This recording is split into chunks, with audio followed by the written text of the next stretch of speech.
हाँ जी।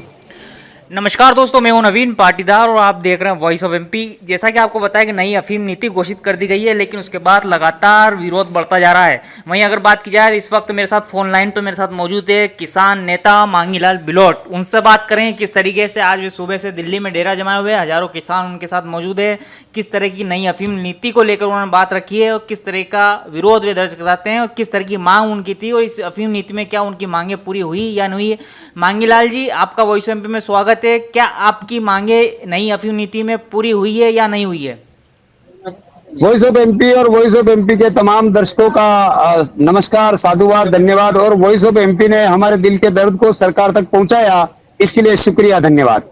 और दूसरी बात, धन्यवाद इसलिए क्योंकि इससे पहले भी भ्रष्ट अधिकारी एसीबी के द्वारा पकड़े भी गए थे। सहीराम, सुधीर यादव, प्रवीण कुमार, भानु प्रताप, उनको वापस नेता और अधिकारियों ने रफा दफा करते हुए नौकरी में लगा दिया और नारकोटिक्स विभाग में आज भी नौकरी कर रहे हैं। और वॉइस ऑफ एमपी ने मिठाई के डिब्बों में नोट ले जाते हुए आईआरएस शशांक यादव को एसीबी के द्वारा भ्रष्टाचार करते हुए रंगे हाथों पकड़ा। एसीबी की टीम की अपडेट दी, अल्कलाइड फैक्ट्री की लगातार अपडेट दी, किसानों को जगाया। इसके लिए वॉइस ऑफ एमपी का दिल से सैल्यूट, क्रांतिकारी साधुवाद। अब मैं अफीम खेती की नीति के बारे में मैं निवेदन करना चाहूंगा सर।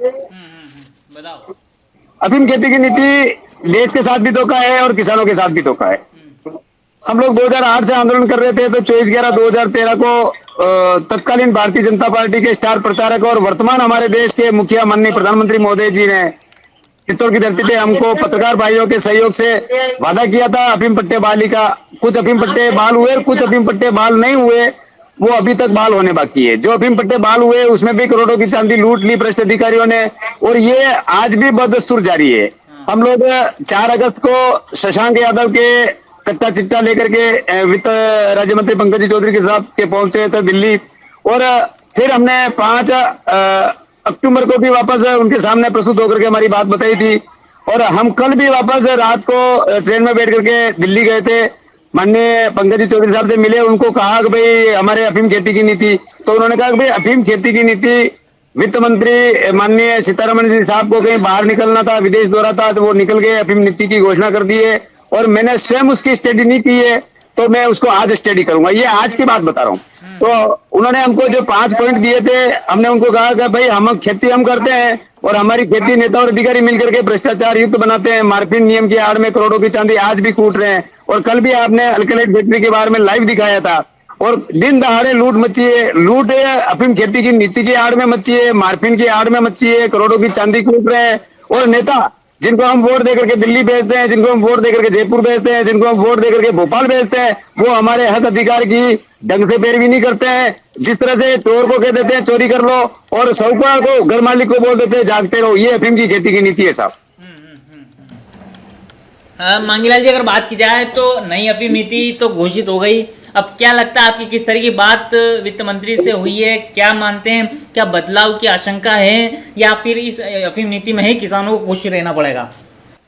बदलाव की आशंका ही नहीं, बदलाव का पूरा भरोसा है। नेताओं पे भरोसा नहीं है, संत शिरोमणि सदगुरु रविदास जी महाराज पे भरोसा है, समस्त पत्रकार भाइयों पे भरोसा है, जिन्होंने मेक इन इंडिया में आने वाले, समृद्ध भारत का आधार होने वाले, आत्मनिर्भर भारत का मजबूत जरिया अफीम खेती की मजबूत आवाज को प्रधानमंत्री तक पहुंचाया।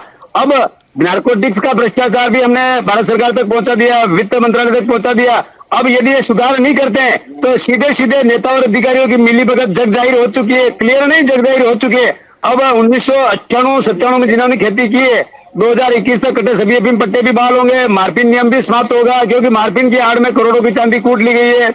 और औसत के आधार पर पट्टे मिलेंगे। और मेक इन इंडिया अगर वास्तव में प्रधानमंत्री महोदय बनाना चाहते हैं तो किसानों से बनेगा, वरना अगर ये अफीम खेती की नीति में सुधार नहीं हुआ तो थोपा गया तीनों कृषि कानून का दूसरा रूप ही अफीम खेती की नीति है। अच्छा, किस तरह की नई अफीम नीति को लेकर किसान विरोध दर्ज करा रहे हैं? किस तरह की आपकी मीटिंग होनी है? किस तरह की बैठक आप करके आगे की रणनीति तैयार करने वाले हैं? हमारी रणनीति राजस्थान के किसानों का एक हमारे आराध्य स्थल है गंगेश्वर महादेव बम्बोरी, छोटी साड़ी के पास में है। तो वहां पे हम सभी राजस्थान के किसान एकत्रित होंगे और सभी किसान भाई मिल करके हम सलाह करके माननीय प्रधानमंत्री महोदय तक नारकोटिक्स विभाग की जमीनी हकीकत पहुंचाएंगे।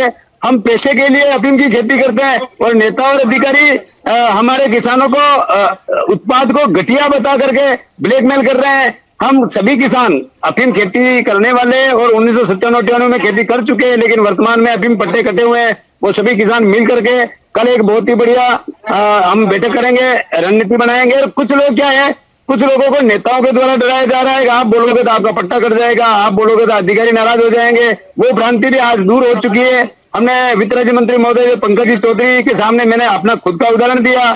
हमारे साथ में माली साहब है बिरला जी, उन्होंने खुद का उदाहरण दिया कि किस प्रकार से अगर उनको पैसा दे दो भ्रष्ट अधिकारियों को तो आपका पट्टा सुरक्षित है, और यदि पैसा नहीं दो तो आपके पट्टे से हाथ धोना पड़ता है। तो आधे से अधिक लोग डरे हुए हैं, लेकिन 25% युवा किसान पुत्र आज जाग चुके हैं। वॉइस ऑफ एमपी के माध्यम से, डुंगला बड़ी सादरी चित्तौड़गढ़ के पत्रकार भाइयों के माध्यम से निश्चित रूप से किसानों को न्याय मिलेगा और मेक इन इंडिया में आने वाले औषधि उत्पाद अफीम खेती की नीति में सुधार होगा और जरूर होगा।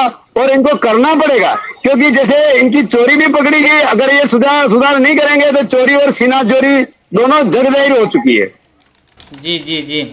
तो ये थे अफीम किसान और अफीम किसानों की आवाज उठाने वाले मांगीलाल मेघवाल बिलोट, जिन्होंने बताया किस तरीके से आज वे दिल्ली में थे। दिल्ली में तमाम मंत्रियों से उनकी मुलाकात हुई है, वित्त मंत्रालय तक वे पहुंचे थे, वहां पे भी उन्होंने आवेदन ज्ञापन दिया और पूरे शशांक यादव घुसकांड को लेकर भी जो वहां पर अपनी बात रखी है। दूसरी तरफ अगर बात की जाए, नई अफीम नीति घोषित होने के बाद अब जो है मेवाड़ के 1000 किसानों का जमावड़ा कल देखने को मिलेगा। एक बैठक होगी, उसके बाद आगे की रणनीति तैयार की जाएगी। जिस तरह की बात मांगीलाल जी मेघवाल ने हमें बताई है कि अफीम किसान नई अफीम नीति को लेकर मायूस है, खुश नहीं है, क्योंकि जिस तरह की बात निकल के सामने आ रही थी, एक समान आरी के पट्टे देने की बात आ रही थी, ऑन द स्पॉट अफीम की मार्फिन और गाढ़ता के रिजल्ट की बात आ रही थी। तो ये तमाम जो मुद्दे थे, इस पर कोई बात नहीं हुई है, कोई अफीम नीति में कोई घोषणा नहीं हुई, उसे लेकर किसानों में भारी मायूसी। धन्यवाद।